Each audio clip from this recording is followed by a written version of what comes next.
There's Prince George's County, where a new lawsuit says hundreds of people are being illegally jailed, violating the Constitution. Fox 5's chief legal correspondent Katie Barlow joining us live outside the courthouse, explaining what exactly is happening there. Hey, Katie. Good evening. A group of inmates here in Prince George's County have filed a lawsuit in that federal court behind me, teaming up with a group of expert attorneys. They're saying that hundreds are being illegally jailed here awaiting trial. They blame judges in the county, saying that they've abdicated their responsibilities, and they also blame the Department of Corrections, saying that they are not following through on the judge's orders quickly enough.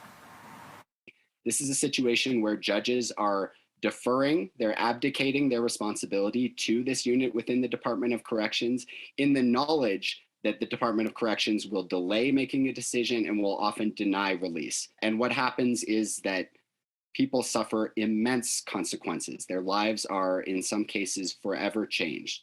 They miss crucial medical appointments, they lose housing, they lose employment, they lose custody of children.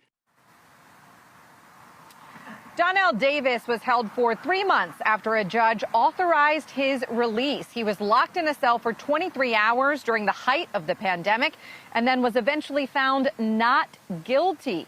Chris Butler is still detained today after a judge ordered his release back in February, according to the complaint.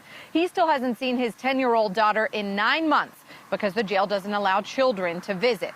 The rule is that you're innocent until proven guilty. That means pretrial detention is supposed to be rare. That means being held in jail once you've been arrested, but before you're convicted of a crime. You're really only supposed to be held before trial if you're a flight risk or if you pose a danger to the community. But according to the lawsuit, PG County judges authorize an individual for pretrial release or sometimes even order release. But then the decision gets kicked to pretrial services within the Department of Corrections, which the filing claims delays or defers these decisions on release for weeks or months. There are people who have a pretrial release option given to them by a judicial officer, but pretrial detention services has determined that those individuals may or may not be suitable for release based on their criteria.